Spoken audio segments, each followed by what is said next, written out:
I can settle down and be doing just fine till I hear an old freight rolling down the line. Yeah, thanks for joining us, Ken. Then I heard What are we going to talk about? Footy and cricket, probably, I'm guessing. Yeah, footy, cricket's been pretty big in my life. Writing.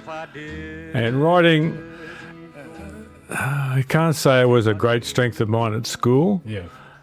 It was actually a weakness, I reckon. Was it? To try and get me to write a page for an English essay on something that didn't interest me was very difficult. Ah, that's interesting. And really, I could always write about sport. You know, I remember writing letters to my cousin at Redcliffe's, who was on a vineyard there, and he was playing cricket, and we'd always write to each other about how many we made, how many we didn't make, and all that sort of stuff. Yeah, okay. And I could always do that, and probably my kids have all been interested in writing and reading, and I encouraged reading, and I read to them, and hardly ever in year 12. A novel was called Robbery Under Arms. Oh, Yeah. We know that. We know that novel very well. I failed to complete that book in the whole year, Yeah. And I had to write something for an exam. I don't know what I wrote, but I scrambled through, Yeah. I think I'm about 2/3 of the way through it as well. I don't think I've quite got to the end. I must read it one day. It sounds like my Bleak House. When I got to Deakin University, and Bleak House was the Dickens novel. It's like... It killed me. I left university with it unfinished. Big ones are hard to read. I don't know whether it was big or small, but I didn't read it. It's a big book, yeah. And I guess my kids got into writing, and I started to appreciate the written word a bit more, and how they've both been both published authors. Oh, wow. Okay. My daughter's on her second book after 7 years writing. And she published a bestseller in 26 countries or something. Wow. So that was wonderful for her. My eldest son has just written a book on his second book called Arborescence, which has going very well. Is that a novel? Yeah, it's a bit different. He's a bit different. Yeah. But essentially he's writing about modern society and the problems with AI and all this sort of stuff. Fantastic. But he does it through people wanting to become trees to improve the environment. Yeah, okay. And as they make this choice to say we must make a stand on. So it's a bit weird to explain that to you, but it's done very well. It's got a lot of hidden layers to it that most people seem to appreciate. Wow, Arborescence. Yeah, Arborescence. Yeah. And your daughter's book? If you haven't read Robbery Under Arms, you'll appreciate Arborescence. Yeah. I wouldn't read some pretty weird stuff. Yeah. I've actually just finished For Whom the Bell Tolls. Have Hemingway. you read that before? No. Oh, you've never read it? No. It's really, really interesting. It's quite challenging. It is quite challenging as well. It is. Because Hemingway's a beautiful writer, but he writes as if it's set in the Spanish Civil War, and so all the characters are speaking Spanish, but he writes it in English. Yes. But he writes it in English as if they were speaking in Spanish. Yes. So it's quite hard to get your head around. Yeah, it is. Yeah. So obviously reading to your kids has worked then, because you got two published authors in the family now. Yeah. And I think it doesn't earn much money, but they enjoy their lives. My daughter's in a bookshop at Torquay Books. Torquay now. Fantastic. She's been over in Perth for about 15 years. Okay. Came back this year. Yeah. Which has been good. So, but you said you weren't very good at writing at school, but you've written a book about your brother. What inspired you to? I mean, obviously he was a great footballer, Barry Davis. But what sort of tipped you over the line to write a book about him? Well, I had a feeling that a lot of the sporting books were about controversial sort of figures, the ones who had stepped over the line or whatever. And I felt that of all the people, there's a lot of people who played the way Barry did. Or yes, he's no longer with us, but about how he played. And I termed it kind of the term pure sportsman, and that's what he was, you know. And I wanted to write about not just his football. I wanted to write about his other sporting interests. You know, he played Premier Cricket. He played in the legendary game where Bill Lawry made 282 not out. Oh, wow. And Barry made 61 in that final. They declared That was a Essendon versus Northcote. So what's the competition called? Like Premier Cricket. Premier Oh, Cricket. it's now called Premier Cricket, yeah. Well, and that was the final. And when Laurie made all those runs for Northcote, he played Northcote. That's right. He Laurie? played for Northcote. And Barry was with Essendon? Played with Essendon. Was he? Yeah. Ian Monks, who was a captain, and former Essendon footballer as well, he declared at 9 for 514. And apparently Laurie walked off the field and said, I just need someone to bat with me and we'll get these. And they got them with 5 down. Oh, wow. Wow. So it was extraordinary. I went for days, and Barry was, you know, leading into football season, of course, and he, I think it was that year, they had to go to a practice game with the under-19s in the morning and then come and play cricket. Yeah. Coleman was coach at the time, and he said, oh, you can go and play cricket, but you've got to have a practice game first before you go and play cricket. So, yeah, that was a pretty... Oh, Coleman was coaching Essendon. Coleman was football coaching club. Essendon. Yeah. Yeah, So how sorry. old's Barry at this stage when he's playing cricket still and football? He played cricket till he's about 25, I reckon. Oh, did he? So he'd go With his from- football? Go play footy the one week, Wow. and then cricket the next week, and vice versa. You know, Oh, they don't do that anymore, Ken, And do summer they? overlap. Yeah. Well, I wrote a paper that I sent to David Parkin once on why you should encourage young people not to specialise too early. There's a whole movement towards, you know, we get them on soccer, we get them on football, we get them on baseball, whatever it is, and we get them young and we try and hold them instead of, I think, creating a wide array of skills and you know experiences. The sports are different, individual sports versus team and all that sort of stuff is different. So I want to encourage people to play at least two sports for as long as possible. And it was becoming quite obvious that people were talking less than 16 years of age and saying, hey, if you need to play for the Geelong Football Club, you'll need to be Give everything else giving up. everything all Just year on footy. round training, Yeah. leading into the Falcons squad or whatever it was. Yeah. You know, and one year when Jimmy Bartell was had been drafted by Geelong, and I was coach of Geelong Career Club at the time. Yes. And I was working at the footy club at the time. Right. With the mental skills side of sports psych sort of things. Yeah. And so I had this idea that here's a chance for someone to keep Jimmy Bartell playing cricket, because He was a playing very cricket good as well cricketer. at that time, was he, when he was a very drafted? good cricketer. Right. But he wasn't going to. Yeah. Okay. Yeah, because that was the considered advice by other people, not me. And I felt that I'd much rather have people playing cricket or tennis or whatever in the summer, and not go down to the races or the pub or whatever on a Saturday afternoon, you know. Yeah. And so I put this idea, and I tallied up. I can't remember all the stats, but I had to look at all the draftees and how many of them become 100-game players. In other words, become professional players in football. Yeah.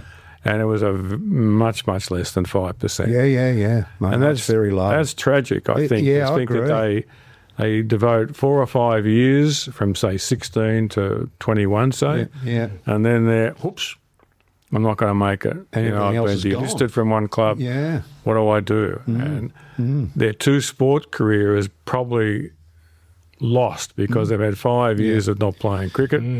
They might go and play country cricket somewhere, but any ambitions to play would probably be dissipated at that stage. you know.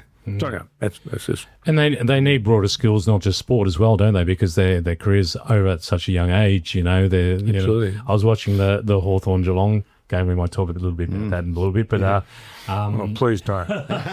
He's a Hawks man, so you're in trouble. Ken. But they're talking about Jack Gunston, who's 33 years old, and they're talking about him like the old man. Every time they mention him, they're like, "Oh, the veteran, the old man. Oh, he's still like he can still do this." And I'm like, he's 33. 33, and they're talking about him like he's on one leg and like on 50. on a walker stick, And so it's a young age to have a career, to be looking back on a career. If you don't have any sort of skills or interests to take on from there. Absolutely. Yeah. And there have been changes in that. I think with improved fitness, I've noticed that with the cricketers anyway, that the cricketers can play longer because they're much fitter than, say, in the 50s and 60s and those sort of eras, even in the 70s, I suspect. People like Colin Cowdrey and those players wouldn't survive in that state that they were in at that time of life. It makes me think of a picture in here of Malcolm Blight, and I can't remember the other players, having a dart after a game, half time or something. I shudder to put that in there because I know Blighty wouldn't have liked it really, but it was given to me by Barry Cheatley, who was a very big supporter of this book, actually. He got me going on it, really encouraged me to keep going. And he gave me this photo it related to a meeting that Barry had right throughout the year. This is when he was captaining North Melbourne. And he was onto the smokers, to try, and David Gents, John Burns, Barassi even smoked. And quite a few of them, there'd be a few more, I'm sure. So he's delivering this little talk and talking about the health benefits and how not only health benefits, but if we stop smoking now, I know you'll perform better on grand final day. That's sort of short term. Straight away. And Barassi apparently look at his pocket and threw the cigarette packets out and said, "I'm not smoking anymore." He put them down. And anyway, so that was the sort of the lead up to my comment about Blighty, And so I was talking about, I don't know why I mentioned that in the book, but I know that's where it came up. And seeing this photo of them smoking at half time, I thought, I've got to put that in.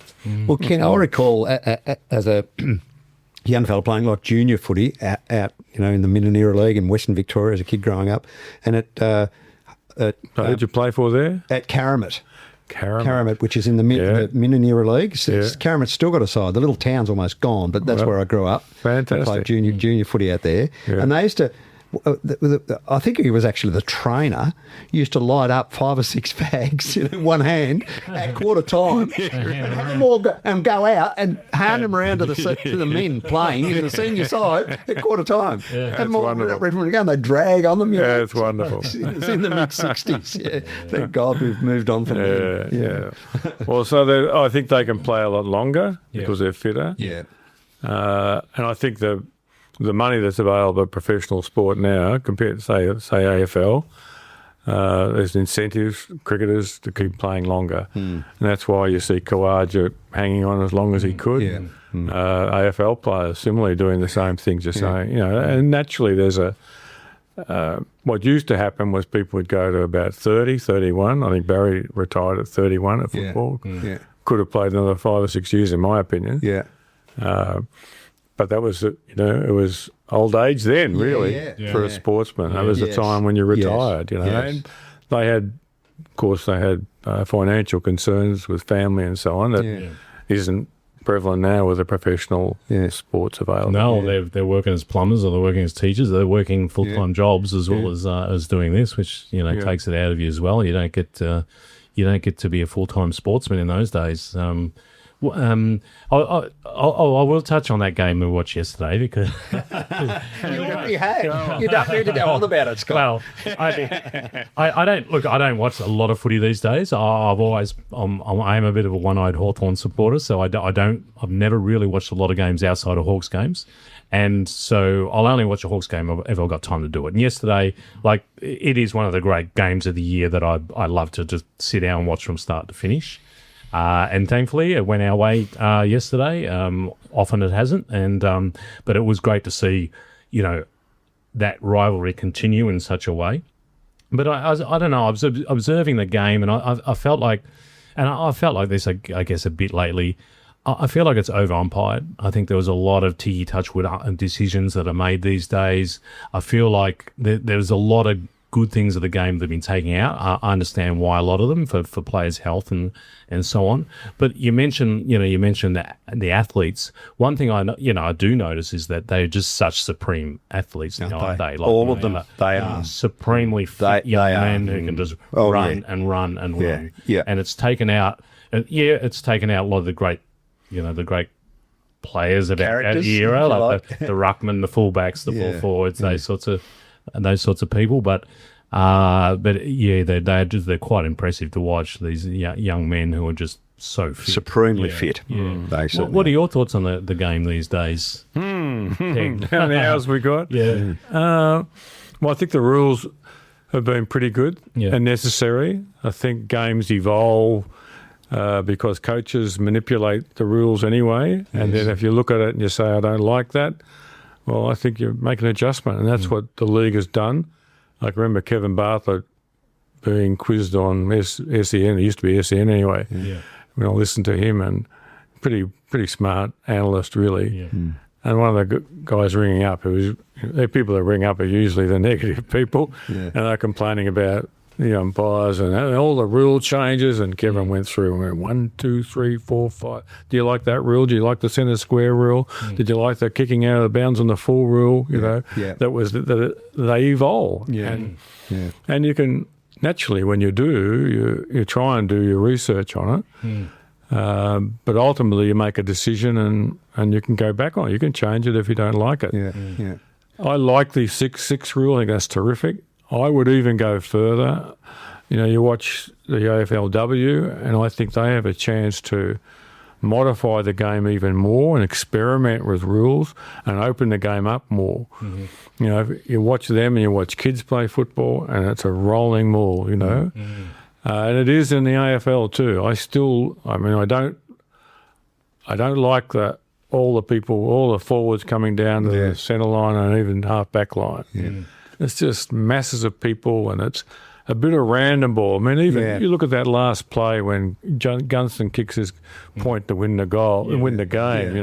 There were 5 or 6 random balls chucking themselves at people getting in the place. They were going on the floor, tripping each other. There's so many free kicks you could have paid. But so I would experiment with at least 2 players in forward and back arc.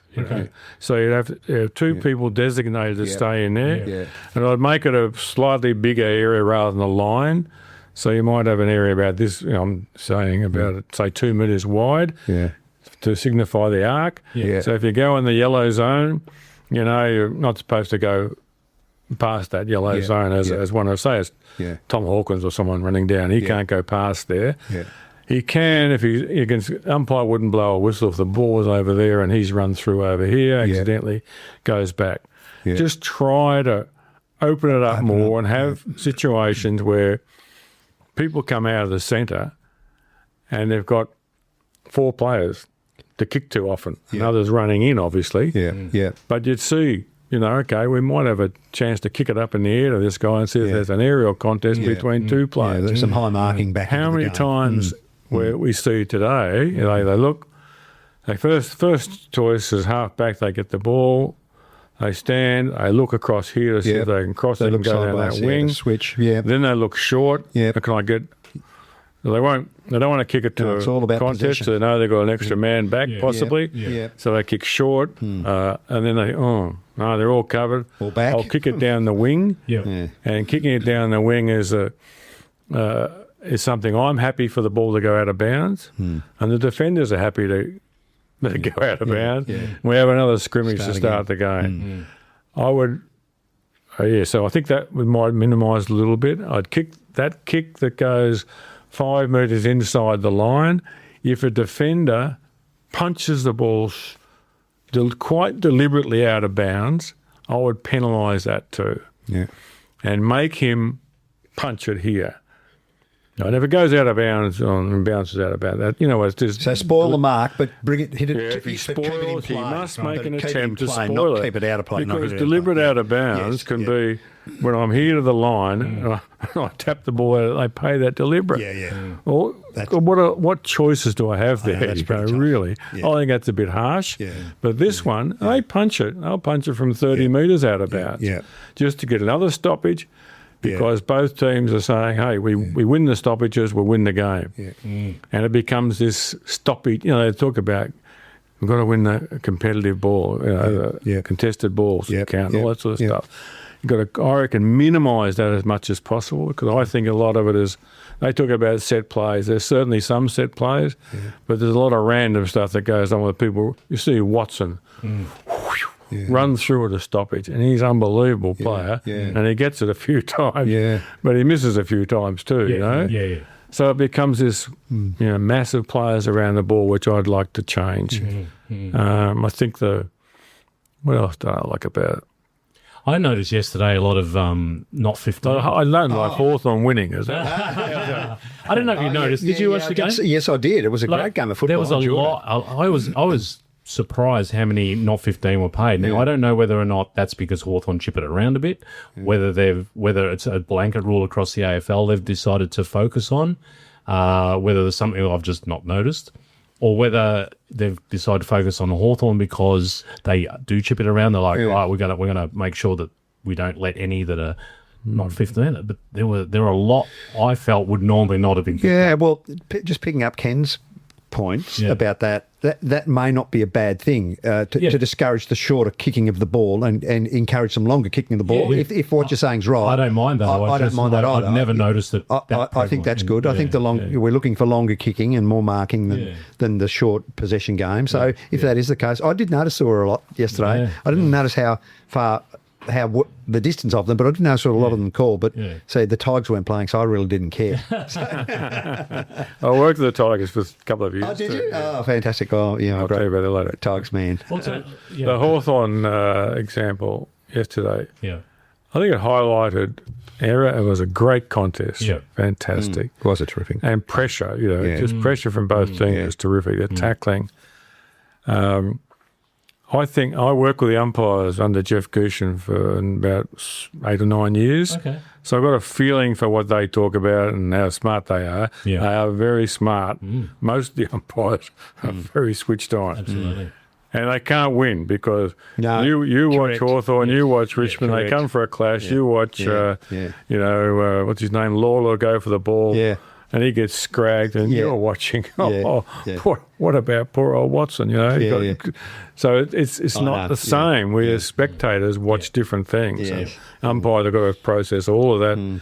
If they paid every free kick, they'd have 900 free kicks for the day, really. So they've got to have a sense of keeping the game flowing. It's a tough job. It's a really throwing the ball. Incredibly difficult job. There would have been at least 20 or 30 throws yesterday. Yes. I see a lot of that. One got picked up. I remember two. I think they're both Geelong, actually. I saw that too. You're much smarter than I am. See, my eyes are not quite as good as they used to be. But it was just another one I picked up on because it's not, you don't notice them.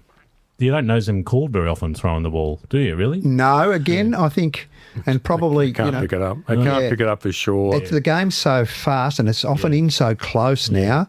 I think if it leads to a clear possession and then an ongoing play, I don't know. I'd rather err on that side than blow the whistle and stop, bring it back and pay a free kick. I think keeping the momentum flowing is the main. Whatever leads to that, I think is good. Needs to be balanced. But the less stoppages, the better. Let the game flow. Longer kicking, higher marking. I think that's a philosophy that most would want the umpires to do. And I think I can remember a game. I think his name was John Gambetta. That name might ring a bell with you. Way back when I was 20 or something. And he had 120 odd free kicks in one umpire, 120 free kicks in a game. Now you see 20, 30, something like that. Players get better. What do you think about pushing the back? I think it can be a bit soft. I think it can, if you're putting your hand on... I think it takes a lot away from a defender, to the ability to actually defend. From what I've known, and again, I don't watch a hell of a lot of it these days, but I think that can be a bit soft. Okay. Yeah. I reckon I've noticed there are some very gifted big forwards who can Play on it a bit.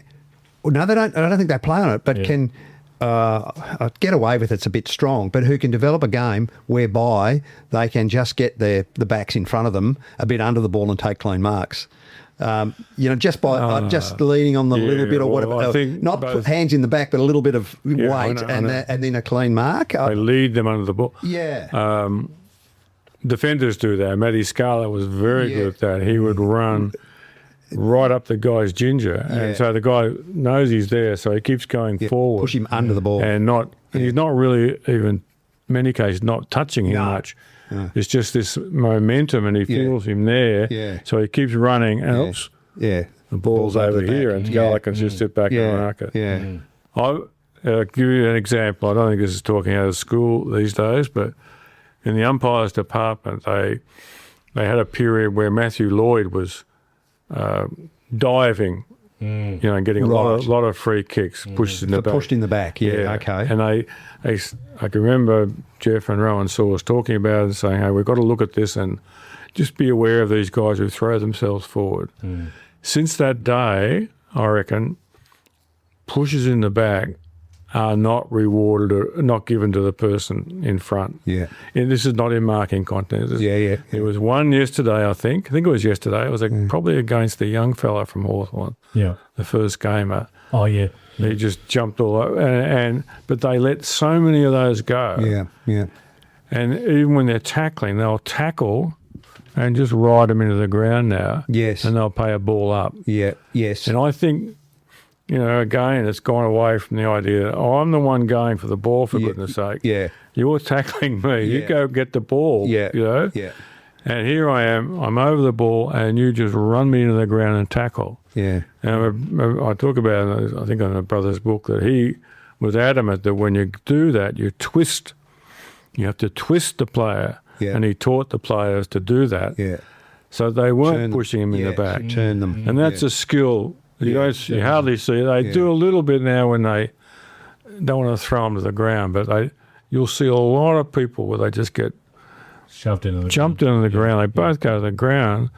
Well, make the tackler not do that and force him to just hold a little bit and twist him as he goes to the ground. So tackling becomes,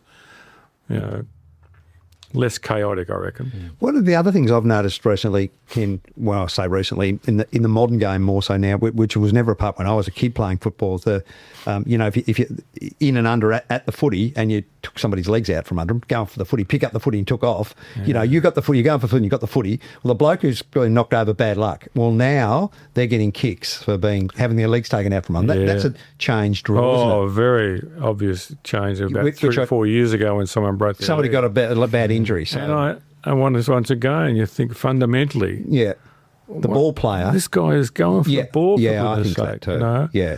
I have worries too with sorry for going on about all these rules. You brought it up, Scott. The guy who dies on the ball. Yeah. I understand why it was developed, because it just creates a pack and the ball up, that he should try and hit it out. But he should be given an opportunity to hit it out too. What happens, he dives, he reaches for the ball, which is I know you say, the umpires will say, or everyone will say, no, he shouldn't do that. Well, it's instinctive. On the ground, you want to go off the ball. Of course it's natural. Then they have 1, 2, 3 jump on top of him. Pile on him, hitting on the neck everywhere. And they say, oh no, holding the ball, he pulled it in. That's tough. I think they're tough. No, I think that's wrong. I saw a couple of those yesterday, which I can't remember which side they went to, but I thought a couple of players were really stiff. Given no chance whatsoever. They're basically prostrate on the ground. The blokes are on top of them, and he can't move. And they're pinned. And you're right, it is instinctive. That's what you're trained to do. That's what we want footballers to do. Yeah, we do want after the ball. So all I'm saying is that guy needs to have an opportunity, and he needs to be tackled fairly. You pull him by the jumper, lift him up, whatever you want, but then he's got a chance to knock it out, and the game will flow. Anyway, Cool. I think that explains most of my beef with the rules. The umpires are great, and Hawthorn were probably the better team on the day. Yeah. I think there were so many errors made by both teams. There's so much pressure in the game, and so you get rid of the ball quickly.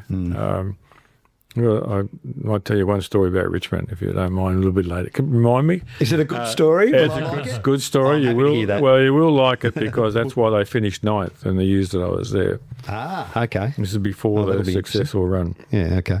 Anyway, so where was I with that? Oh, I was just going to. I'm not sure where you want to go, but I'd like to go back a little bit to earlier days with Ken now, because I've got a sense of what he's passionate about and what he's been doing and how involved he is and thinking about the game now. But Ken, where does all this come from? So yourself and Barry, obviously, very competent, capable, well, a professional sportsman here, but you've obviously played a lot of sport and been involved professionally in sport too. Yeah.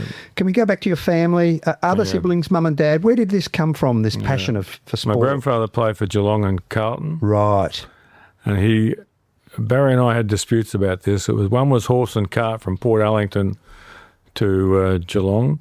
Okay. I thought it was riding his bike. Yeah, okay. From Port Ellington to Geelong when he played with Carlton. Right. Hop on the train. Yeah. Have his little kit bag. Yeah. Run along Royal Parade.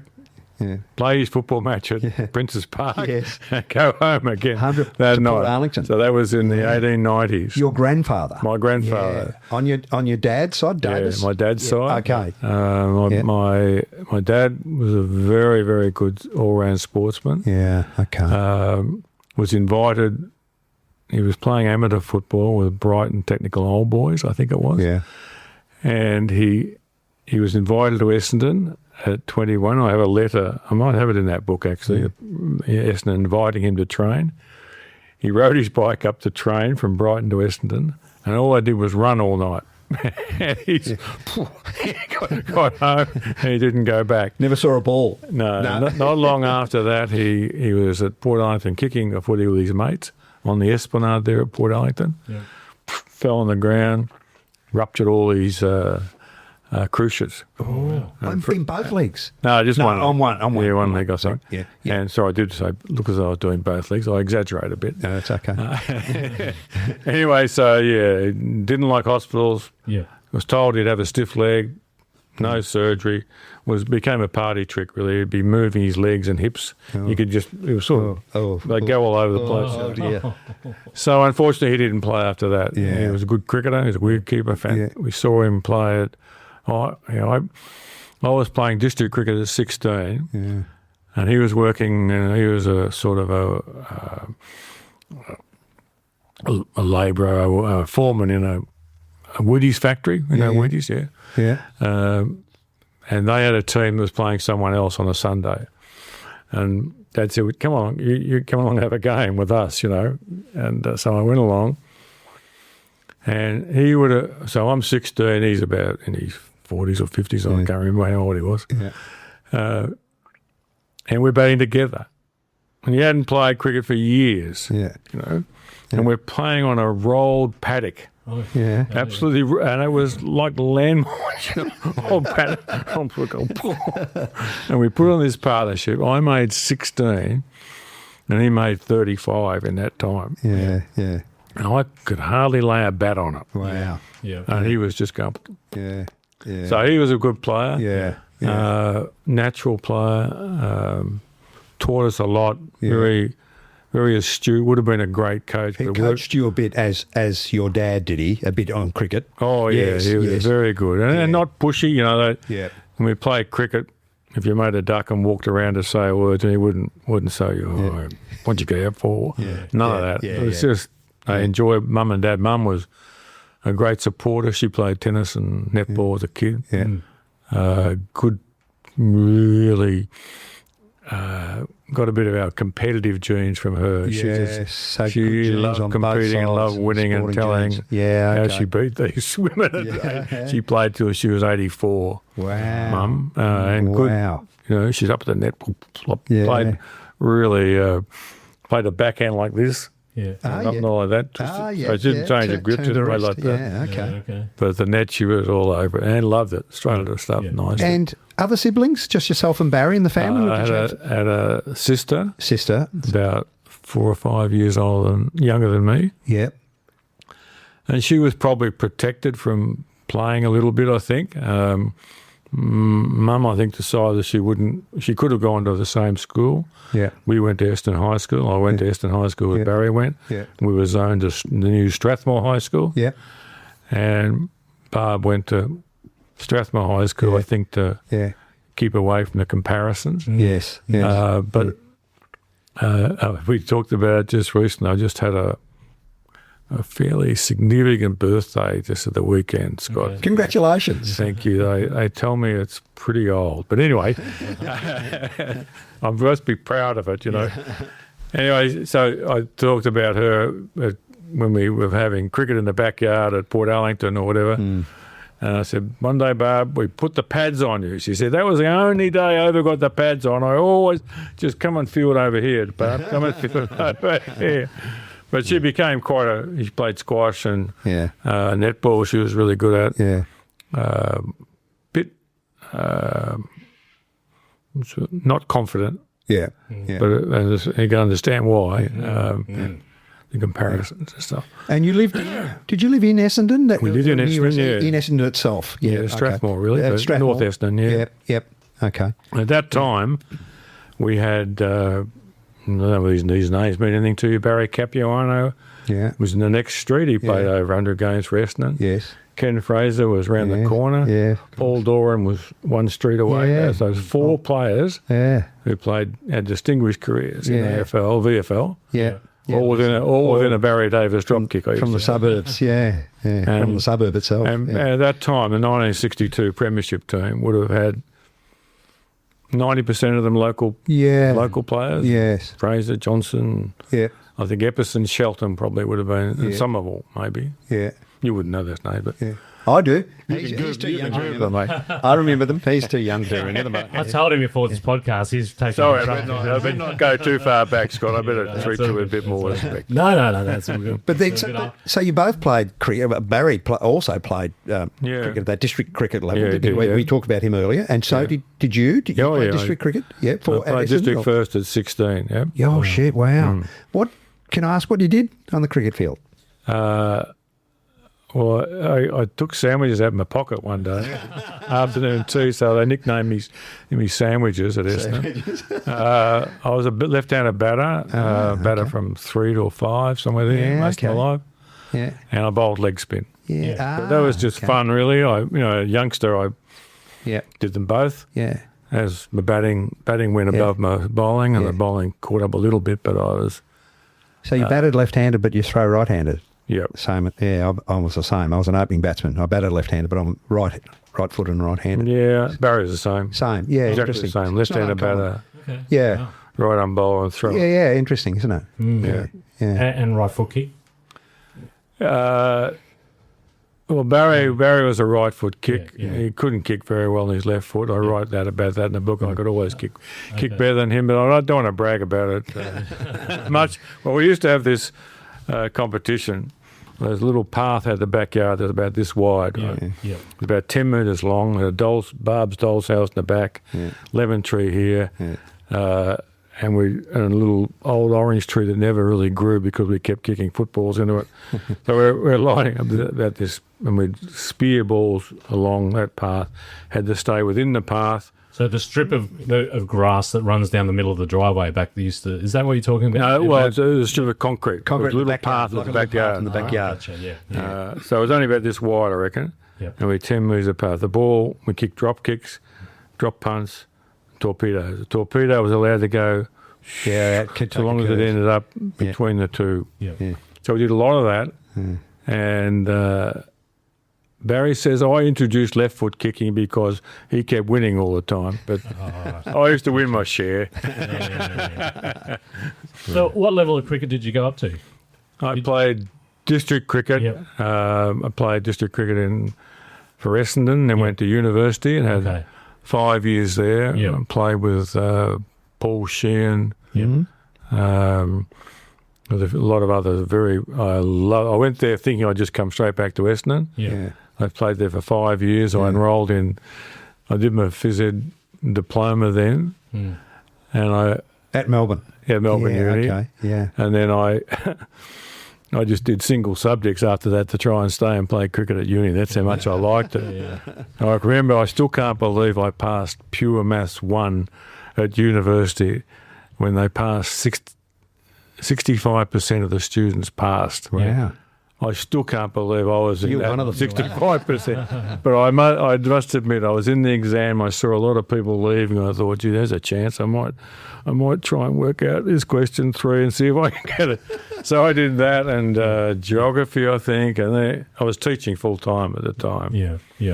I go in there after school, and I did it for 3 years. And then I thought, I chose biology one year. And I thought that's a good subject. That'll have links to.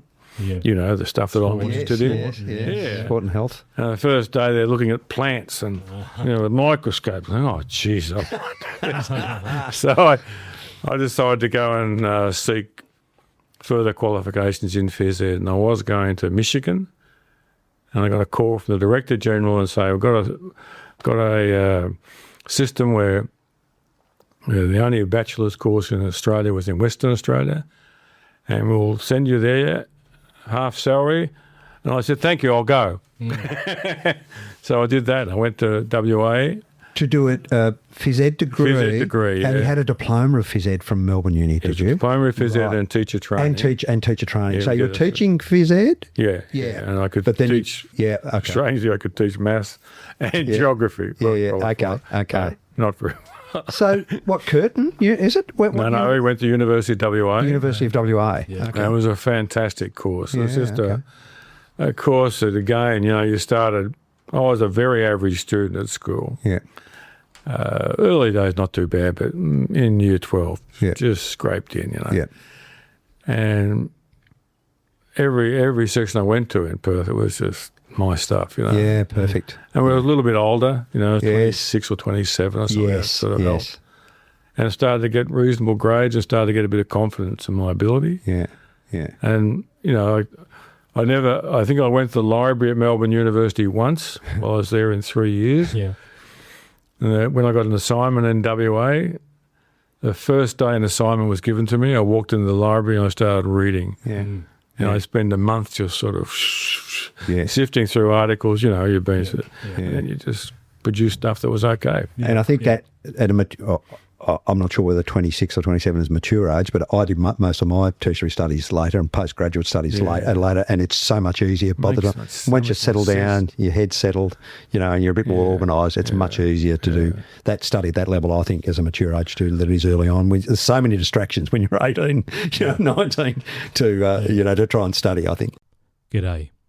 Thanks once again for listening to the Rambling Podcast. If you're a fan of what we're doing here and have been enjoying listening to the conversations we've been having, then please help us to keep these conversations going by supporting us on our Patreon page. You can follow us there for free, or for just $5 a month, you can gain early access to each episode, listen to episodes ad-free, and listen to exclusive content for our paid subscribers only. Just jump on www.patreon.com/rambling_podcast. We love bringing these conversations to you, and we'd love it if you'd show your support and help to make sure we can keep these conversations going well into the future. Now, back to the conversation. Well, there's two episodes I want to talk about. One was I did an honours degree and I had to do a little dissertation linked up with my supervisor. And he was doing work on squash players and talking about the exertion for older people playing squash, walking in, playing, bang, straight into a game. Yes. He felt this was something we need to look at. Yeah. So we'd already done something on heart rates, and he was moving into this blood pressure, looking at blood pressure changes, and they bought this new little machine that was measuring rectal temperature. Oh, yeah. Okay. So That's a good story. I took on board that study, right? So I was... You were the guinea pig, were you? Oh, yeah. And I got this thing, and I tell you, I had no idea what to do. And I had this probe, and I practiced. I thought, try and get people to come and do it. You know, I just probably stuck it up my backside. Oh, Jesus, it's not going in, you know, it's not going in. You know, I pulled it out. Must have been about 3 metres long. It was just about up to my throat.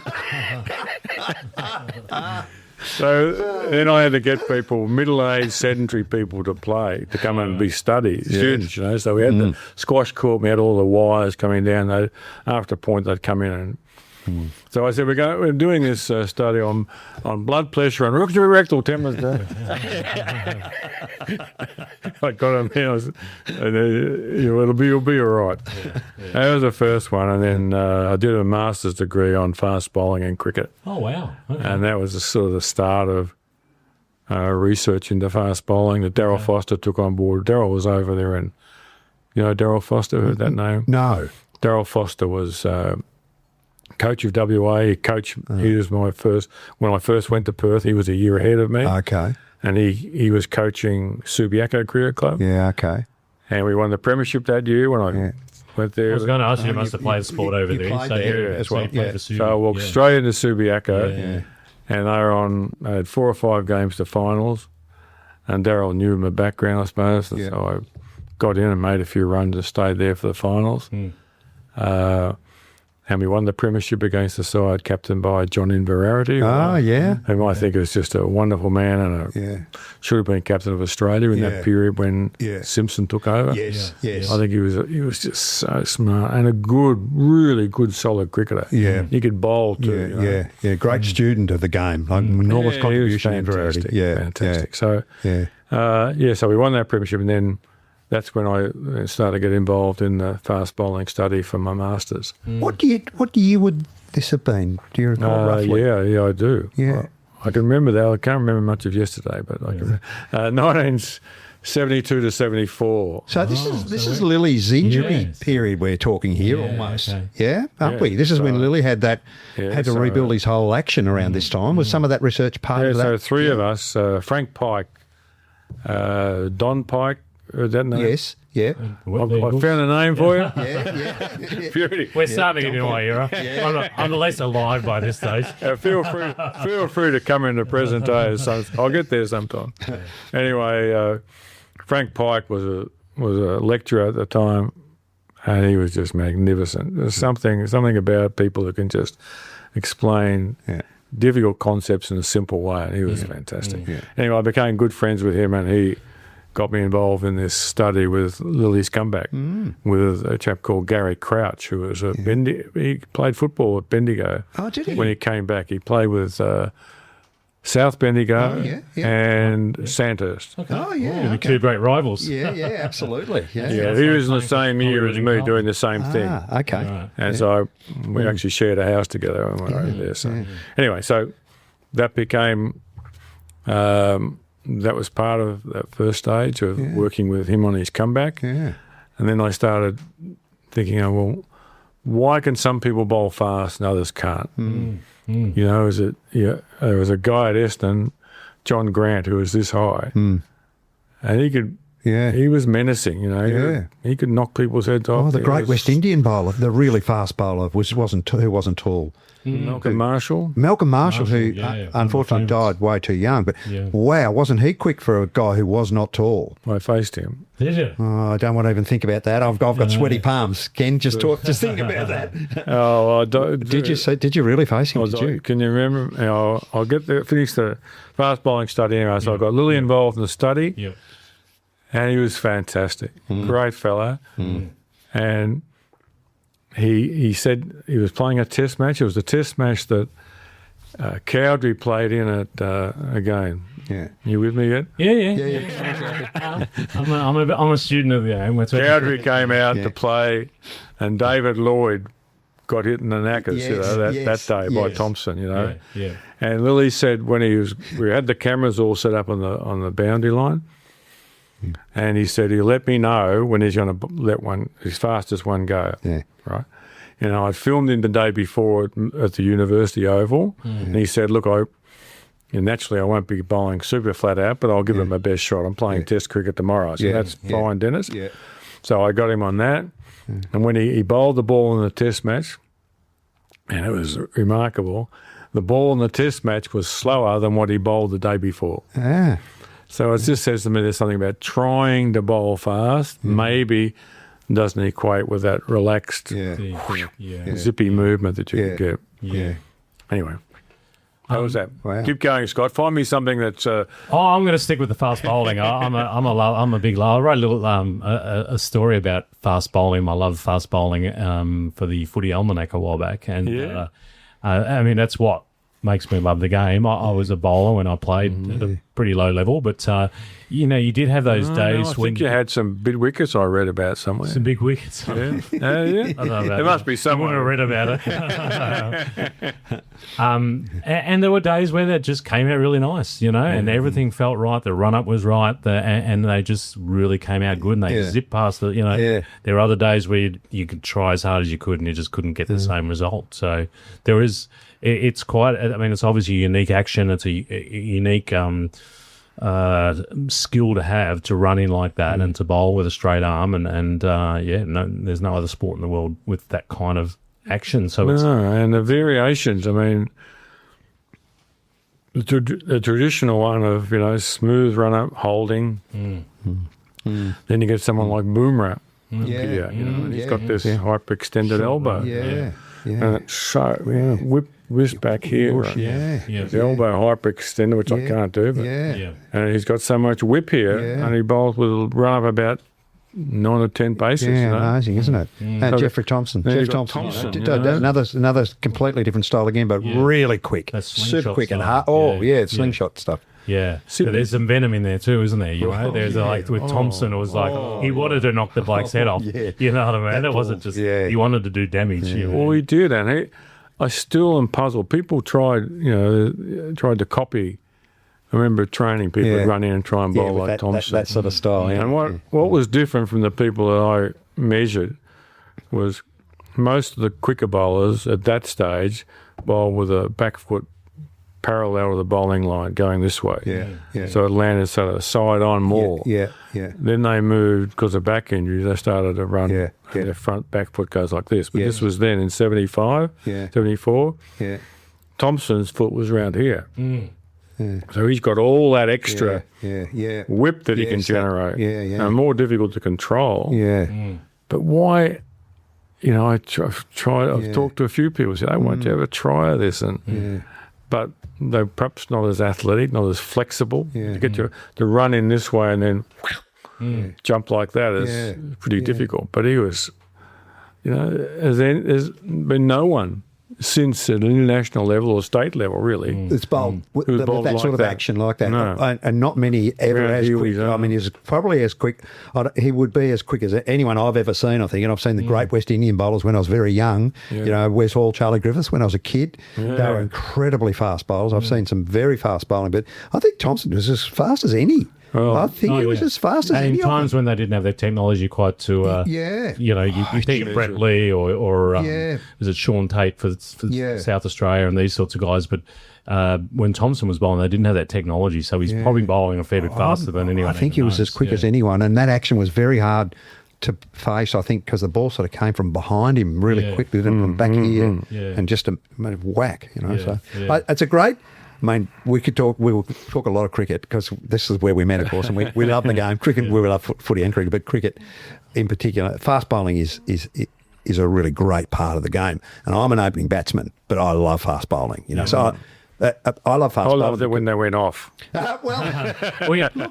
Before we get too far away from it, I want to talk about another great, could have been great, but you talk about injuries and you may have a good take on this, but Bruce Reid, the left arm, his career was cut short with the back injuries. I actually played with him in indoor cricket because I lived in Perth for 8 years, and he owned an indoor cricket centre. And so he'd come and he would fill in every now and then with somebody who was short. He'd come off like 3 steps and past you, because he's tall too. I think he was on my team this time. I think. God, I'm not facing him. So just some people just got that ability just to whack it down pretty quick. It's interesting. I was coached by Frank Tyson my first year at uni, and he was well past his career. Benno reckoned he was the quickest he'd ever seen. He only had a short career. But he was probably in his 40s when he was coaching. Hadn't played. He had a lot of injuries. Yeah. You go in the net and he'd walk in from here and bomb. Yeah, Just hit the bat hard. Yeah. Yeah. Lillee, when we were playing the first final against John Vararity's team, University, for Subiaco, he was going to England or somewhere like that, and he was just round the whacker, and he came in and bowled from that distance. Yeah. And he hit the bat hard too, you know? Yeah. It's just something, Yeah. it's all, it's timing or Yeah. flexibility, I'm not sure what it is. It's a beautiful Lillee's he was the most beautiful looking bowler, I think. Yeah. You mentioned Holding, of course, was magnificent because that lovely long run up. Holding beautiful as well, but Lillee, I think, was just classic, beautiful action, beautiful classic action, lovely run up, and the hair, the moustache, the 70s look, you know, all that sex appeal, the chain. He was super Bit of cool. appeal when you get down to He was super cool. He was. You And he had enough menace as well. Yeah, You mentioned Marshall before. I captained a Victorian Country 11 against the West Indies in their first game. Okay. Ken Peace is he's writing a book on country cricket. Okay. I've talked to him about that game. And we 2 weeks before we've announced the country team to play the West Indies, who were top dogs worldwide. First game of the year at Geelong West. And so I have a meeting with the players and I say, "Oh, you're going to be confronted with some fast bowling here. You better be able to play off the back foot, and you better wear one of these 2 helmets that my club has got. No one else had a helmet. It was the start of helmets. Yes. Yeah. So they all tried them at practice. They were ones with a big voice, the glove, sort of. And everyone, but the 3 guys from my club, Newtown, didn't want to wear. No good. Yeah. Can't see, probably can't move quickly enough in their position. I won't be using it. Mick Botel, have you heard that name? No. Premier player in Geelong cricket and played for Richmond and Uni as well. Very good player. He's opening batter, probably our best batter.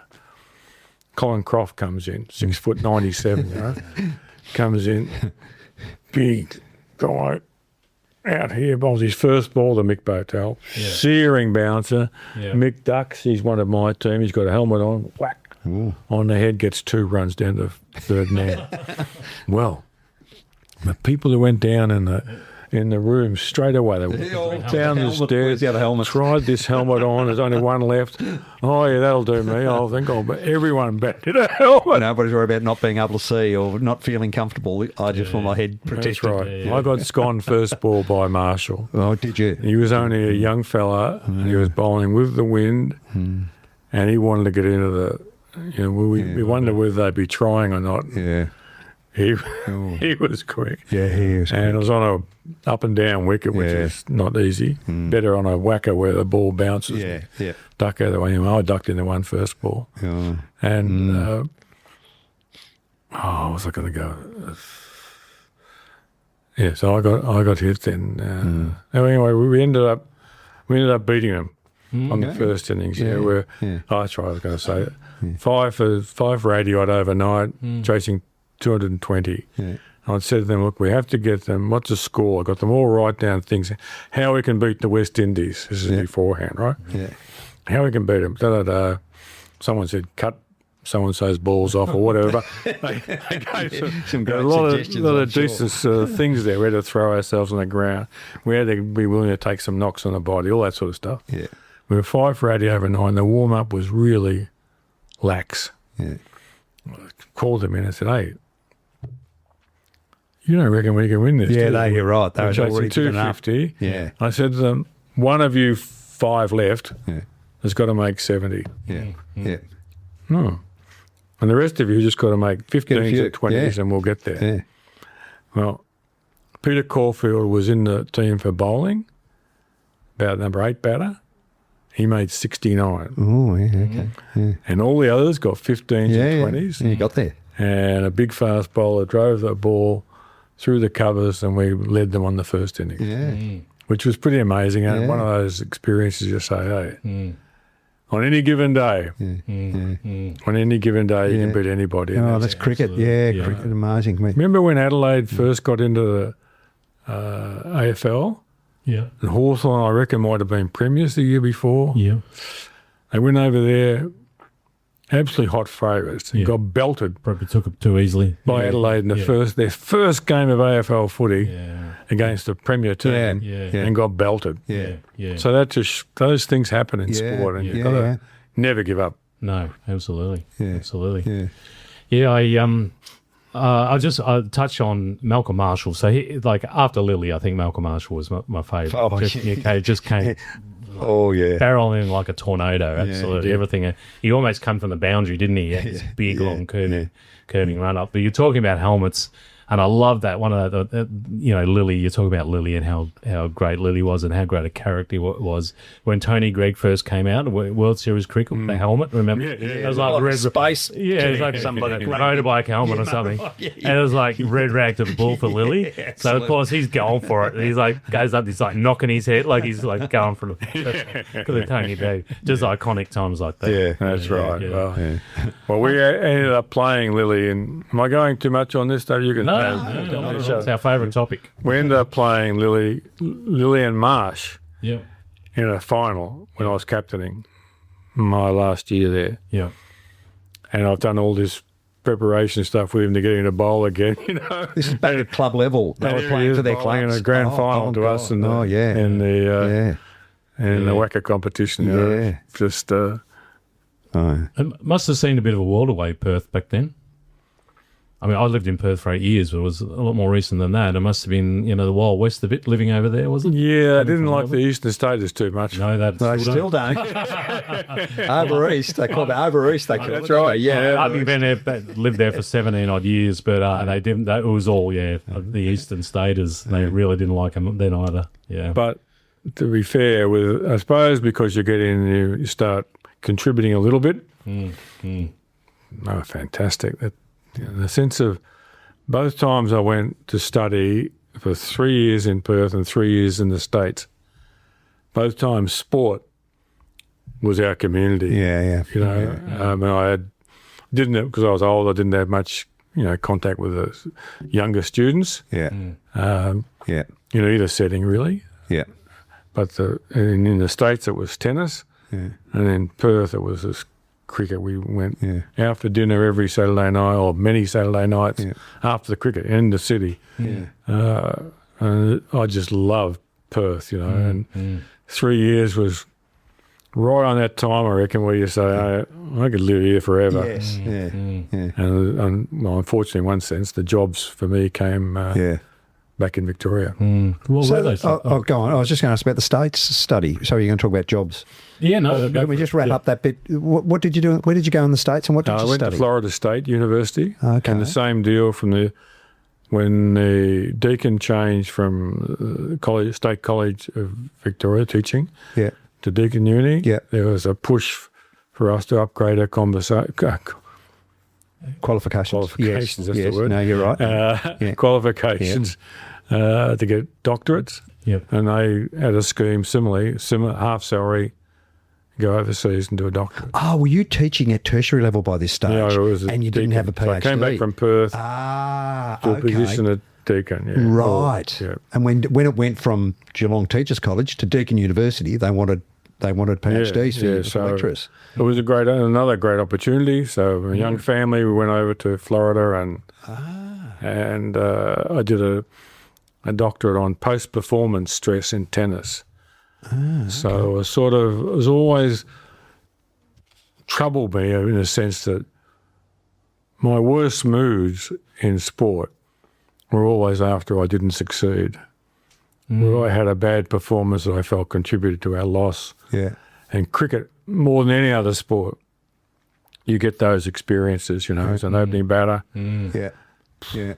Nick On to a little mistake. Yeah. And In footy, you can make 20 mistakes in the game, and you still have a good game. unless someone drags you off. Cricket, as a batsman in particular. Yeah, I mean, it's- one tiny little mistake. Yeah. So I would always, go from being in good moods if I made a few runs. Yeah. And then for a number of days feeling really grumpy and annoyed with myself for playing at a ball I shouldn't have played at and whatever. Yeah. So anyway, I thought about that a lot and And it was an area in sports psychology that hadn't been addressed.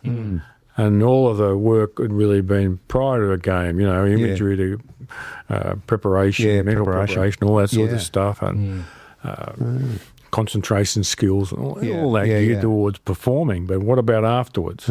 Okay. And I think at the time, there was a lot of stories in both football and not cricket so much, but where coaches would bang, after a game, you see them on the TV, the players are sitting around, they run their backsides off, they lose by 10 goals, they're not happy. And the coach comes in and bang, So part of that was I worked with a group of high school tennis players in Florida for 6 months and tracked them, talked to them about their disappointing performances and how long, what they liked, what they didn't like straight after their.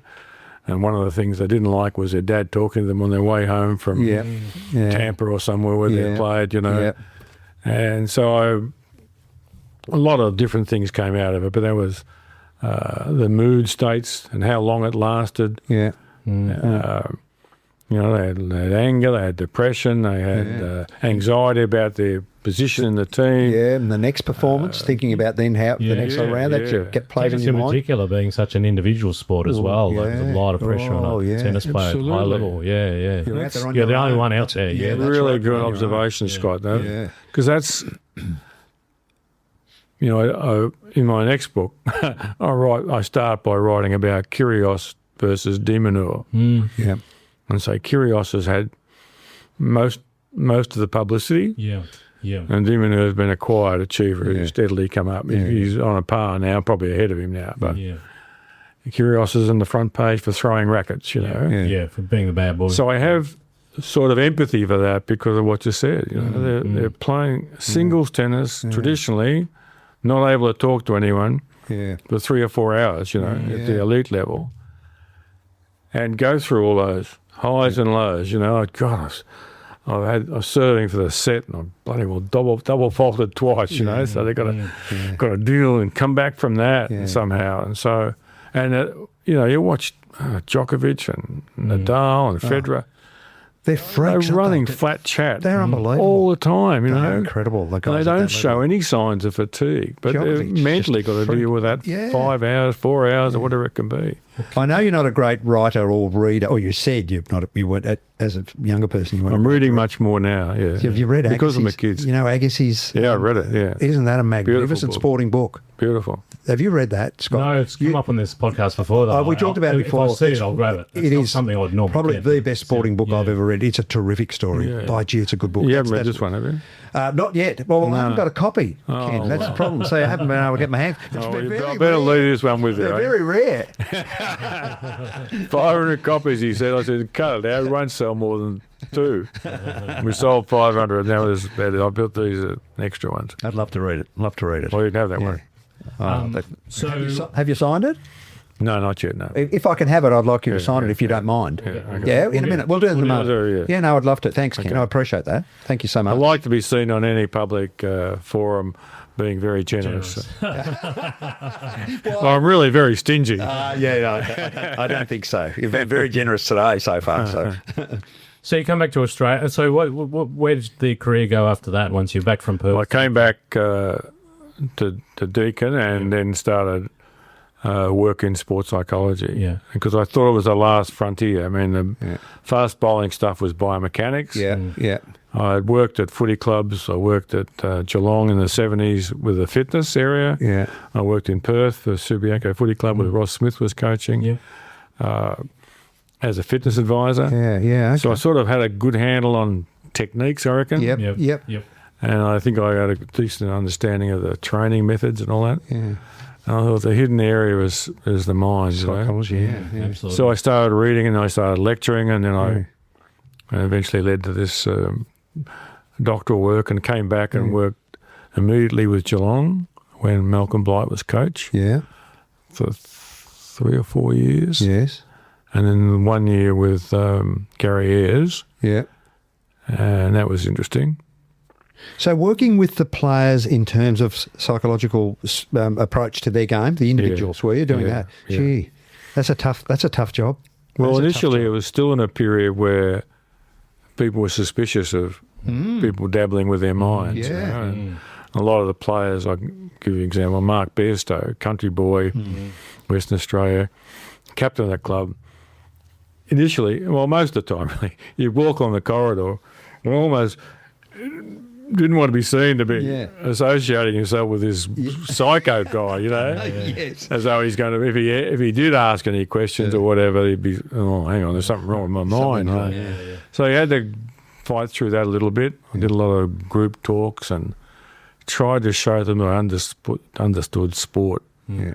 And I wasn't someone who just studied psychology and was coming into sport. I'm a I was sportsman. definitely Yeah. the other way I'm a around. sportsman. Sport Yes. into psychology. So in time you get you get accepted. Yeah. And When they see the results, the positive results. Yeah. I mean, a lot of them, it takes a while for them to come up and say, hey, can we have a chat? You know, Gary Ablett did. And I had 2 years with him. Yeah. Yeah. And it was in just after that period where he stepped out of the game for senior, 6 months. we're Yeah, talking. Gary Yeah. Senior, you know. Yeah. You heard of him, Scott? Too many times in a Got someone. Yeah. So there are, players like that who, I work with in that period. Blighty was an interesting case. I mean, he was a very, very astute, as you know from his media analysis. Yeah. Yeah. But quite fluctuating levels of mood. Yes. Very angry at times in Yeah. the box. Yeah. And I had worked with him at times about saying, hey, we need to calm down. And innovative too, like an innovative thinker, I understand, from what I heard or read about him. Like, quite out there in terms of his ideas. Also came across as quite eccentric. Is that Almost, sort of some A little bit. Yeah. He played on that a Played bit. on. I really Yeah, liked that a bit. Yeah. Yeah. But there's one aspect of the game I can remember. He's a very good watcher of what goes on. That's what I think you get when you sit next to someone who's been in the cut and thrust of it all and had a quick inquiring mind. Yeah. One thing he'd say, look, this guy's going to go to the ground here. He'll fall over. You watch. Yeah. Sure enough. Yeah. They fall over. He knew the ones who were going to go to the ground. Yeah. Yeah. And you watch the game from that viewpoint. Watch it this week. And you watch the people who go to ground first. Yeah. And the ones who don't. The ones that hold their feet. Yeah. Gary Ablett Jr. Yeah. didn't go to ground. Yeah. Robert Harvey didn't go to Yes. ground. Yeah. James Hird didn't go to ground. Yeah. Yeah. And you watch them closely now. Oh my God, it's just Yeah. it's this. It's strength in the legs or buttock or something, but it's also a clearance to stay balanced. Yeah. And stay on your feet. and not just sort of Yeah. like butterflies falling. Yeah. Anyway, Well, I can't let you go. You just mentioned Gary Ayres, the great Gary Ayres, Conan, as they called him. Yeah. You said there was an interesting time working with him. Can you elaborate on that? Yeah, I can't let that go. I've been wanting to get back to that. Hawks connection. He would have been an intense character. He was obviously a great competitor and a great area of super player. Yeah. And came from a club with great discipline, and that was good for the club. Blighty was disciplined in a different way. He expected high standards, but he came from this Alan successful James club. type Yeah. Probably a simple game plan too. Blighty was probably more attacking. Yeah. He came as assistant coach first of all, and I think I would always advocate that people have a bit longer. But he was thrust into the coaching job 1 year after he arrived. Yeah. Prematurely, in your view? I think so. Yes. I think everyone, and particularly if you look at Hird, Voss, Buckley. Yeah. Buckley went away and did coaching stints in different places, the academies and all that sort of stuff. He did bits and pieces with younger players. Yeah. He had 2 or 3 years of that before he went into it. Yeah. Voss went straight into it. Hird went straight into it. Yeah. Didn't really know much about coaching. Yes. They Both such great players. Yeah, brilliant players. Yeah, the had coaching. no idea about the whole spectrum of it all, and they only had one model usually. Yeah. Voss had Matthews, Hird had Sheedy, and Yeah. that's that's the way they're probably going to coach. Yeah, You know? yeah. And so that's a mistake. So I thought it was, of course he'd take the job, Yeah. you know, and he had confidence in himself. He was a very confident, successful player. So therefore he'd be, you know, he knew what he was about coming from a successful, you know. So I think he had a bit to learn about the whole field. I only had 1 year with him and he sacked me. All right. Okay. Now that's what you're after. That's what we're looking for. We want some I saw the look controversy. on your face. There was something. No, we don't necessarily need controversy, but I'm definitely interesting on it. Well, what happened, we went into the 1995 grand final against Carlton. Mm-hmm. Previously, we'd played in 2 grand finals. I was there against the West Coast. We were banged up and we weren't as good as West Coast, I didn't think. Our bottom 6 were nowhere near as good as the bottom 6 in West Coast. Yeah. So I think we probably were definitely underdogs in those other 2 games. In this year, we were in peak physical condition. I think we might have finished top or second. Carlton were a very good side too. So I expected them to be good. But I didn't expect what happened. We were fit and we got smashed in the first half, but still only losing by 4 or 5 goals at half time. Yeah.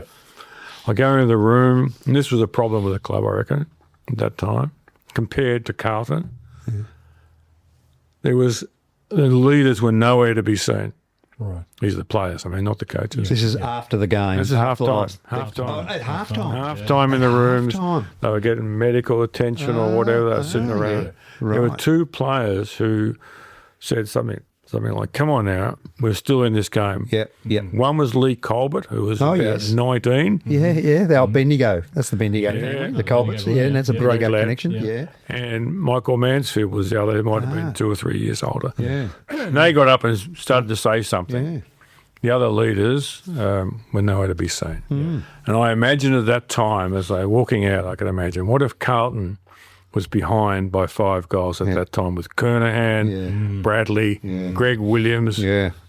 Oh, Yeah. They had to be into each other. Ratton, Brett Yeah. Ratton. Oh, yeah. Yeah. So I think that was part of the reason we had leaders who were great players, but not great leaders. Not a at that leadership time, team. you know. Yeah. Okay. Anyway, so we lost that game, and Gary, of course, was not happy, as most coaches, most people weren't. Someone used to success. Yep. And so I said to him, "Look, what I'll do is I'll interview each player, and we'll find out what each player thought about that game." And I did that. He's quite happy with that, and I submitted the report, which I thought showed. I can't remember all the stuff now, but there's lots of stuff in there that I thought was useful. Important. Yeah. And when I handed it to him, he said, "Who said that?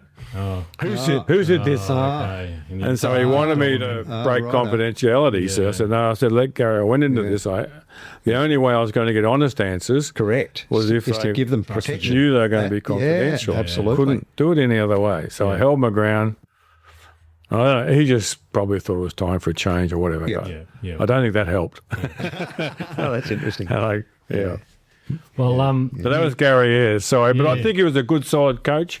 yeah. I think he had a whole post that he had a great, long career. He went to Adelaide, obviously, and Port Melbourne. Yeah. So he made a career out of it. So let's not be too critical of him. I'll just say, hey, I think at that stage he needed, as what most of us would, he needed some help at that stage. Yeah. You did say to remind you about a Richmond story Oh, yeah. for Brian's sake. Because you spent some time in Richmond. So I did. 2 years with similar Jeff role. Gushin. So Jeff Gushin was assistant coach at Gary Ayres. Yeah. And he helped him, I think, because Jeff had a history of coaching and Yes. training drills and all that. So he's a teacher. So they worked together quite well, I think. And that's why we had a good, successful year, basically, apart from the players. So Jeff goes to Richmond, eventually gets a coaching job, which he takes after Robert Unleash Walls the gets geese. sacked. Yeah, unleash the goose. Unleash the goose, Unleash the goose, he gets unleashed. And I thought their effort for the players was fantastic, I believed they were 9th best team in the competition. Yeah. That's where they finished in the 2 years I was there. Yeah. And that's hard for Tiger fans and the public. But there was an area of their game that I picked up on that I felt was a reason for them being mediocre. Two reasons. The top 4 players were probably overrated compared to the other leading teams. Yeah. Matthew Richardson, super athlete, great fellow. Yeah. He is a terrific fellow. Great guy, yeah. He wasn't understood at that stage. He was seen as a loose cannon because of his tantrums on the field. Yeah. Wayne Campbell, solid player, good AFL player. Yeah. Matthew Knights, Yeah. same. And Got some Bendigo and Mildura boys here. and Nick Daffy was the other Nick one. They were Daffy, the 4. And then they had, so they were the 4 top players. Yeah. Daffy won the best and fairest that year, and the other 3 were regarded very highly by everyone in Tigerland. Yes, yeah. But they weren't as good as At the the elite top level teams of at that other clubs. stage. Yeah, The other they the top weren't. fours, You know, yeah. Richardson could miss goals from the goal square, and Dunstall or someone, probably was Dunstall a bit before him, was he? Yeah. Wouldn't miss. Lockett wouldn't miss him. You know, those sort of players. Hudson never missed. Yeah, that's right. Basically. So anyway, so I did this thing. Sorry for. Do we go on to 7 o'clock, 8 o'clock here? We go as long as you like, Ken. I want to make a record somewhere. You know, I haven't broken many records in my time. We're nowhere near the record. No, you're not even getting close. Anyway, so I looked at disposal and said, I reckon one of the reasons why we try hard, we tackle hard, we do all this sort of stuff. There's no question about commitment to the contest. Yeah. And what else is it that makes them middle of the road? Yeah. I reckon it's the disposal. Yeah. And so what I did, I measured the steps that they took at training to kick the ball. They'd never, or rarely, I better say, rarely missed targets at training. Yeah, yeah. And so I measured Darren Gasper, who was a notoriously bad kick, great mark, great competitor, centre half back. Yeah, great good footballer. player. Yeah, great footballer. Yeah. Couldn't kick to a target. Yeah, very honestly. Yep. So at training, he would go 1, 2, 3, 4, 5, 6, 7, 8 kicks in general drills they were doing. Yeah. And kick to a target. Yeah. I measured Wayne Campbell at training. He'd go 1, 2, 3, kick. 1, 2, 3, kick. 1, 2, 3, kick. In the game, 1, 2, 3, kick. 1, 2, kick. 1, 2, 3, 4. You know. Yeah. So he was training himself, Campbell, to meet the pressures of the game. Yes. So that when it came into a game, he had practiced this. Yeah. Yeah. Whereas Gasper, Quick 1, 2, disposal. oops, and he just blast away. You know. Yeah. And we had quite a few like that.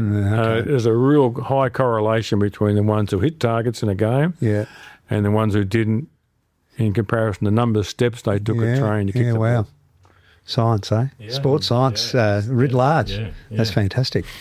Well, we will work towards wrapping it up, but I want to give you a chance to plug your new book. You're working on a book, you said? The next one. Yeah, I am. Yeah, I'm really delighted. It's fantastic. It's way too big at this stage because I've got a rough title at this stage called Sport for Life. Okay.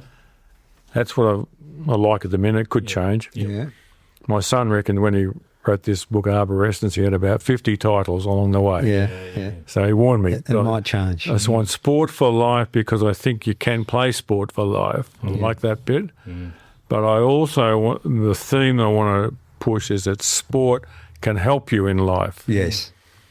And I wanted to get across as a sort of a legacy, really, to people who are doubters about sport. You know, who parents maybe who are not too sure whether they want them to play football or soccer because they might get injured, all these concussion things I see, get people elbowing. I see people throwing rackets, all this sort of stuff. All the negative press that happens, I thought, is this going to be a deterrent? So I wanted to write something that puts together a lot of the lessons that you can learn in sports that can help you in your life. Yeah. That's where I started from. So I've written some of the stories I've already told you about, personal memoir type things that have happened to me or teams I was in or whatever. Yeah. I've interviewed a lot of people. I've read a lot of literature and taken quotes from various people. Yeah. At this stage, I reckon in Ken Peace's words, I would have about 30,000 too many words. Yeah. Mark Browning has got it down by maybe 5,000 or 6,000. Okay. So he's been really good. just more concise. I tend to write as I talk a bit. Yeah. It is a difficult thing, isn't it, to cut back. Very hard, because you sort of say, God, I owned that. Invested in it. I know. Thrown out on the floor. So I talk about things like adaptability, resilience. I talk about team, really strong on team, that people who are team players, team have experience like you people are that. They're more likely to be able to go in the workforce and have understanding, have individual differences and listen to other people and share with other people, that you have to do it and you're conditioned to it, and how leaders work and how communication, whether you follow the instructions or not, you're always given instructions from this high when you're a footballer, in cricket. Yeah. This is how I want you to play. Now, after the game or during the week, this is how we play. I don't want you to play that way. I want you to do this, this, and this. So you have this. You get that at school too. But I think that is a good breeding ground for those sort of skills in life, if you like. Breeding ground, not sure that's the right word, but right words. What else? Team leadership. Those sort of things. Resilience. I talk about resilience. Yeah. I think we talk a lot about the club atmosphere that goes with sport too, don't we, Scott? And community. So you've got all of that stuff as well, in terms of for life. Support. The team responsibilities that you have, and the broader community that you become part of, all really critical, particularly in small rural regional communities around towns, really important. Fantastic. The footy and cricket clubs, netball clubs, tennis, they're really important. And when I was a kid growing up in tiny little towns of 120 people, there was always footy and cricket and tennis teams, Wonderful. It's a great, it's a really important part of growing up, I think. It is. And people miss out on it, I think. I was adamant I wanted my daughter to play a team sport, and I didn't care what it was. It wasn't because I wanted her to do something I hadn't achieved or to have a great career in a sport. She was always quite arty and musical and all of that, but it was because she was an only child. And I wanted her to learn a team environment, learn to be able to communicate and to be part of a team structure. She chose basketball. Because there's a good local basketball club, and I'd played it a bit, and so she chose basketball, and she played it from 8, 9 years old up till she's about 16, and and then after that she's like she lost interest in sport altogether. Focus on her music and so on, and it was fine. She'd learnt those skills in that time period, and that was enough for me. Well, the other. Ken, I think you'd be interested in this. My youngest son, Will, played a lot of footy in Bendigo. He played at North Bendigo. And I remember him telling me one time the coach, after training one night, the coach had a mate who was a copper. And when the boys came off and they just sat down straight off the ground, he had his copper mate there, and he got them to talk to the boys about ice and the drug coming into the town and what it was doing to people and the dangers of it. While they were there, hot off the track at footy, getting messages around that sort of stuff. Like, what a great way to get a message to people through their coach, on their training about these other social things that are going on. So it's a great way to talk to people about other issues, not outside of sport, isn't it? Absolutely. When you've got those guys there listening, absolutely, it's a terrific place to get those messages. Yeah, a lot of that. You could argue there'd be coaches who are not good influences too. I write one chapter in this book I've called "The Not So Good, the Bad, and the Ugly." And I'm just sort of saying, hey, 5%, whatever, just a guess. 5% of sport has got these issues, but you've got to work on them. So I give some ideas about how you improve this, that, and the other thing. And a lot of it's volunteer. So we're often in small communities, you're relying on people to give up their time. They're working, so you're not going to get the most professional and outstanding coaches always. No, absolutely. And they're all having a go. But you're right. That's especially at the younger level, the really younger level. And they need, they've tried to develop coaching qualifications and stuff, but I lectured in those a bit, and they're once. Then they go out and teach, and I go and see them coaching cricket. I still see the things that we talked about. So you shouldn't do that. So it still needs a lot of. I've done quite a bit of mentoring. I don't know whether I've got time to do that, but because I thought that was important. And I've worked with Andrew McDonald. I worked with him for a couple of years when he was starting his coaching journey. He was fantastic. Yeah. I went over to Leicester twice, his first 2 seasons with him, and you could just see the initial growth in him. You know, he was a smart operator. He didn't once we'd established the principles, I suppose, and gone through a few things with him about how to set up training, all that sort of stuff, and how to communicate with the players. He taught me something, actually. He said, what I want to do, and this is topical, I guess, I want to make sure the players are contributing to discussions and not be leader-centred. Yeah. As he's sort of doing that, I'm saying, well, I think you should. They're looking to you to give your opinion, you know. Yeah, of you the need to game. lead. Yeah, But he'd stand there and just sort of, yeah, what do you think, boys? What happened out there? You know? yeah. The first year, virtually nil response. A couple of people, and he would then try and guide them. You know, so what about? Yeah. So he said he would guide them to what he was going to say rather than tell them what he saw. Yeah. And that was a change of thinking. Yeah. But the next year I went, I couldn't believe the difference. Okay. Every post game, they'd just sit around and bang. Boom. Yeah. Yeah. And so it worked. It did and work, that's how he's operated, I think, Yeah. with the Australian team, giving them more ownership, Yeah. pulling back a little bit from the... Yeah. I mean, I think Bobby Simpson was fantastic for Australian cricket. Yeah. Yeah. Smart, disciplined, Yeah. Yeah. great on fielding, you know. Yeah. Yeah. But he would have been coach Oh, directed. yes. Yeah, That's a absolutely. much Be more one way. modern way of doing it. Yeah, I agree. Yeah. Yeah. So that's changing probably in footy too, I suspect. Yeah, I'd say All so, sports. Yeah. Cool. Yeah. All right. Well, All these notes I've had. Let me you just. probably covered them off. You just, I think you're the first. Who was the best player you've ever seen? Oh, yeah. All right. Who was the I best want to player? talk about Murley a little bit. Can I talk about Murley? Yeah, sure. Yeah, let's talk about Murley. Second best. I've got a player of Murley all story, time. which you'll You like. go but first. No, you go first. Well, Yours might be better than mine, though. I was at. Well, mine's not bad. I was at the MCG when he was called, and I was listening by to Daryl Hare. Yeah, Yeah. I was listening to the radio was going. Somebody had a transistor. You know, sometimes at the G they'll have the transistor with the commentary, which I love, the cricket. You know, so I'm watching, and something's going on, and I could hear over the radio somebody said, "Oh, I think he's called a no ball." You know, that's coming through the radio, and I've had a look and I've watched, and I've gone, "Oh shit, he's called him," and the penny's dropped for me. I've gone, he's called him for chucking, and the bloke behind me, I turned around, and I said, "He's called him for chuffing." Who was it? Ian Metcalf. What was It it? was Ian Metcalf. Who also got called Ian the Chuck? Metcalf said, Oh, no. That's a true story. No, Can your you story- believe that? Ian Metcalf My was the story last man to be pales called. into insignificance. Well, yours does. Yeah, Oh, mine, it's a mine's good nowhere story, near isn't as good it? as It's that. true. I didn't make that up. No, That's true. Even if you didn't. That's a very good story. Now I want to hear your Murley. Well, Yours will be more interesting, sure. my view is he was a chucker. I don't disagree. No, do I? I watched him up close when he was playing for the Renegades. I went to Renegades training. And the ability to Flick. bowl the ball like that Yeah.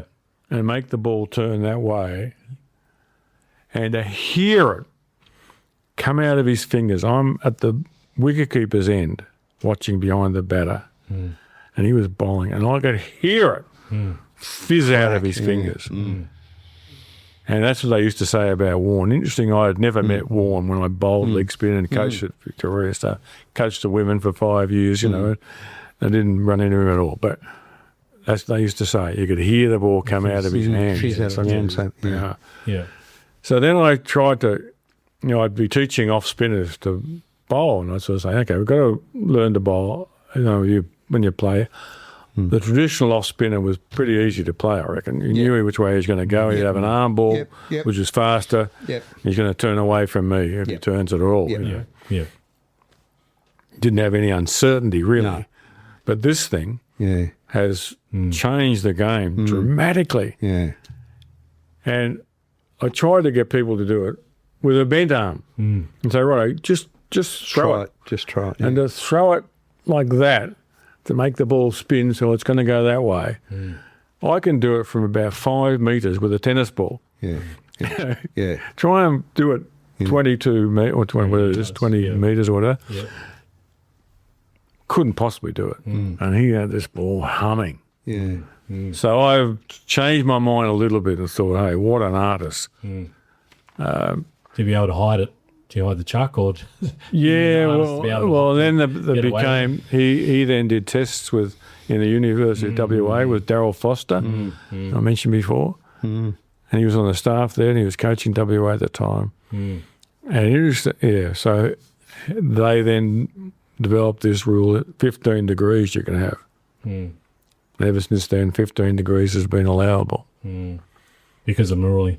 Yeah, I think so. I think, and it was pretty fair on Daryl Hare. Unfair on Daryl Hare. It kind of ruined his career, didn't it? In the end, probably to a premature end. Majority of people you talk to would say, I hey, what do you think? Does he throw the ball? Well, I think he does in relation to the rules of the game. You know, he does. Well, the three of us all grew up playing cricket, junior cricket and then adult cricket, played a lot of cricket. Some of us better cricket than others. But, you would never have got away with that when I was a kid growing up cricket. Nobody would ever come in and bowl like that and somebody wouldn't say, hey, hang on, no. You would no way known. I never played cricket with anyone that was allowed to bowl anywhere like that. I don't care whether his arm's broken in 5 places or double joint or whatever. You can't bowl with a bent elbow. Which is why you we can't won bowl such with a an bent arm. incredibly good bowler, right? Well, I think he had an advantage here, but I think you underestimate. I reckon you were two Bradmans of the bush. I reckon the story's coming through now. I couldn't bat for shit. I could hold up and in. That's all I could say. I could get someone to their tongue. You just need a good coaching, Scott. Yeah. Well, that's true. Come out tomorrow and we'll have a work on it. Yeah, a bit late for that. Well, I was knocking up to the bush because Bradman, I don't know how many centuries Bradman got, but I made 3 centuries in my cricketing career, and my 147 not out was my top score. I carried the bat that day, so I'm very proud of that innings. Other than that, I think 32 not out was my highest score. That was probably in juniors. Not out on the way to 100. Yeah, exactly. I got let down by the rest of the team. Ken, you'd have a litany of good scores behind you at high level, probably. Some innings that you're proud of in particular, runs you've made to get sides, wins I or think whatever. the proudest one would be the grand final against Dennis Lillee and Rod Marsh. Oh, yeah. I was not batting well going into that. The year before, I was in good form. Yeah. I only made 5 in the semi-final. Yeah. Against Laurie Main, do you remember that name? No. Laurie Main, No. Mackenzie Main. Oh, yeah, Mackenzie. They were the opening bowlers for the state at that time. Yeah. And he was a good bowler. Mackenzie was a great bowler. Anyway, so at that stage, I used to not worry about bats. They had a bat and a kit. Oh, yeah, just grab one. It wasn't sponsored by anyone or anything like that. So I grabbed this bat, and it was a terrible bit of wood. It was just awful. I could not hit the ball off the square. Yeah. And I just thought it was my bad batting at that time. But look back on it, the year before I had a bat that well, that's going nicely. Yeah. Gave it away to someone. Yeah. I got this. So the Tuesday before the final, so bad I was batting, I reckon. I got a young Terry Alderman, 17-year-old, walked into the club. I could tell you the whole story. Walked in. Can I go for about 2 more minutes? I walked into the club, and as a 17-year-old, no one told me about him. I'm coaching. He walked in December, the end of school, and said, I'm Terry Alderman. Terry, I'm John's brother. John was playing the thirds. Yeah. I said, come in. I'm going to bat. Oh, he's not bad. Yeah. He played in that team in the final that year. He was in the first of the final that year as a 17-year-old. Wow. Yeah, so we got him in the team. Yeah. So I asked him to come down and bowl to me on the centre wicket at Subiaco. Yeah. My friend John Evans was the wicketkeeper, and the 3 of us were there, and I was just hitting balls. Oh, it was terrible. Anyway, so I go into this game, and I'm batting at number 5 or 6, I think, at this stage. And we bat first. Yeah, we bat first. And we're 4 for not many, or 3 for 4. It was number 6, 4 for not many. And I scraped around for 69 of the worst runs you'd ever want to see. It was virtually chanceless until about 60. But I just was deflecting and letting it. I just really played within 276 minutes I batted for. Wow. And This is against Lillee? yeah, Against Lillee Bowen, yeah. Lillee got me out caught off my forearm for Oh, no. 69. I wasn't happy with that, but I was proud of that. So that's probably the Scrapping it out. being able to say, righto, some days you just got to fight. You know? And I was obviously leading the team. You say, I got to do it. So that was probably the one I remember most. Not your prettiest, but It's funny. Well, Dennis Baker was a fast bowler at the time who got in the state side. He played with Marsh and them. And he's a bit of a loose cannon. Came in when we were 8 down or 7 down. He's lofting a few in the air, and I walked past Marsh in between overs. And I just rolled my eyes to say, that Baker, he's a bit of a loose cannon, isn't he? And he says, he's fucking twice the player you are. Nice. And so Got that. that always used to, people talk about sledging, but that sort of stuff just made me more determined. Anyway, Oh, wow. so he goes out, caught it mid-off for 39. I was so wanting to run over to him and say, makes me twice the player you are, buddy. So, because I didn't want to do that. I didn't do any of that ever. But anyway, so I'll end on that note. Yeah, fantastic. Thank you. Well, you played tennis as well, and we've talked footy. Yeah. But isn't it a beautiful game? The cricket's the game, isn't it? We love our cricket. It's a wonderful game, I think, cricket. It's It a is. beautiful game. I like a lot of sports. you know. Obviously, yeah. I've got this sport for life. I'm thinking about having from marbles to pickleball on the bottom. Yeah. Everyone's the latest and greatest, isn't it? Especially I only played it a couple of times. the older guys, they're into it everywhere. It's fun. It's It's very, fun, very I popular. played a lot of tennis, so Yeah. but it's just more compact, and quick, and good reflexes, and a good workout. Very Well, popular. for us, growing up in the bush, it's what you did. That's why I played. I played footy, cricket, and basketball, and it's just what you did. There was nothing else really to do, so it kept you Often talk occupied. about country values. Country values was sport, where you said, very part of the community. I was never that great at it, but I was probably because I was mostly lazy and didn't like training. But it was what you did because it's what you did with your mates. You're hanging out with your mates, we're playing sport. So it was a very important part of growing up, particularly in the bush. Well, my little town only had one cricket team. There was no junior sport. We had junior football sides, but there was only one adult cricket team. Yeah, right. And I started playing when I was 12, and I do fine leg at both ends. Yeah. No problem. I would do that, and it took me years to learn how to hold a bat. But I could run and I could throw and I could catch, and it kept me in that side till I was like 18, till I finished school and left. And then I had enough. But I loved going along with the men. And I'd sit. We'd go to the pub afterwards at the local village, that with the opposition, and the players would go to the other little town. We'd sit at the bar and have a couple of beers, and I'd drink raspberries beer or lemon squashes beside the men, and listen to them talk politics and religion and stuff, I loved being around. As a young man. Ponting talks about that. As a boy, I loved sitting in Mowbray just I loved that. soaking up. I love that. I love doing that, just listening to the adult conversations. Lovely men, the local school teacher and a couple of farmers and, the priest from the church, just a mixture of men that love their sport and their cricket and great camaraderie between the towns, and just being there as a boy, 12, 13-year-old boy listening in those conversations. I reckon I learned more about sport, but cricket in particular. In district level in those days, you'd always be after the game. Yeah. And it'd almost invariably be a test player. Playing. Yeah. And you just stand in a group like And just listen, soak it up. little mouse and listen to what they said. And they were fantastic. Oh, yeah. Yeah.